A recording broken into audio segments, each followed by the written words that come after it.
7 أشخاص وجودهم سام في حياتك، من كتاب 7 أشخاص تسمم حياتك دون أن تدري للكاتب أندرو فالر. 1. الغدار. ده واحد ما عندوش اي مشكلة انه يحط لك مشاكل وعراقيل طول ما انت ماشي كده في حياتك، يتكلم عليك وحش، يطلع اشاعات عليك، يتبلى عليك، كله ماشي. وده غالبا لانه ما عندوش ثقة في نفسه وشايفك احسن منه، وما عندوش امل انه يسبقك فيوقعك اسهل. والكاتب بيقول ان احسن طريقة للتعامل معاه هو ان انت تواجهه قدام الناس اللي اتكلم عليك معاه، ما هو ده اصله ما يعرفش يضرب الا في الظهر فاديله. 2. اللوام. الشخص ده بقى طول ما هو قاعد عمال يلوم الناس التانية، تلاقيه يقول لك انت السبب، انت اللي عكرتلي مزاجي النهارده، او الله يسامحك انت اللي قفلتني من الشغلانه دي، ويروح طالب منك طلب بقى علشان تعوضه لازم تعمله له، ما هو انت السبب وانت اصلا مالكش اي دعوه بالموضوع، بس لازم يحسسك ان انت مديون له بحاجه. واحسن حاجه في التعامل مع الشخص ده هو ان انت تتحكم في مشاعرك،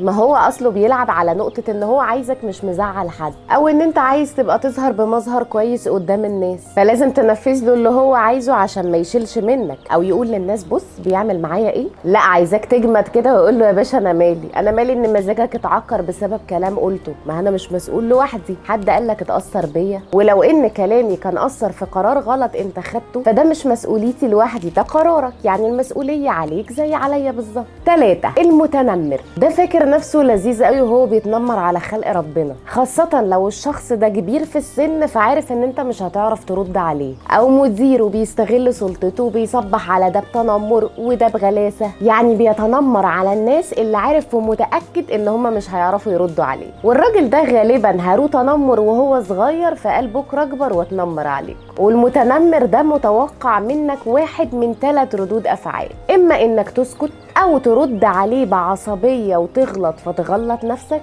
او تتحمق وتدافع عن نفسك كأنك متهم. علشان كده ما تستخدمش معاه ولا طريقة من دول، ما تريحوش، واجهه بمنتهى الاحترام، قول له ان الطريقة دي مش لائقة، وانه يعني مش متوقع ان حضرتك ان انت تتنمر عليا بالاسلوب ده، لان دي حاجة مش كوميدية خالص. صدقني هيتحرج حتى لو ما بينش، بس هيبطل يعمل كده تاني. لسه في 4 شخصيات سامة كمان زيهم زي اخواتهم اللي قلناهم، وللأسف لو مش هنعرف نبعد عنهم هنضطر نتعلم نعرف نتعامل معاهم. هقول لكم الفيديو الجاي ازاي، استنوني. انا فيروز يسري ودي حكاية قبل اليوم.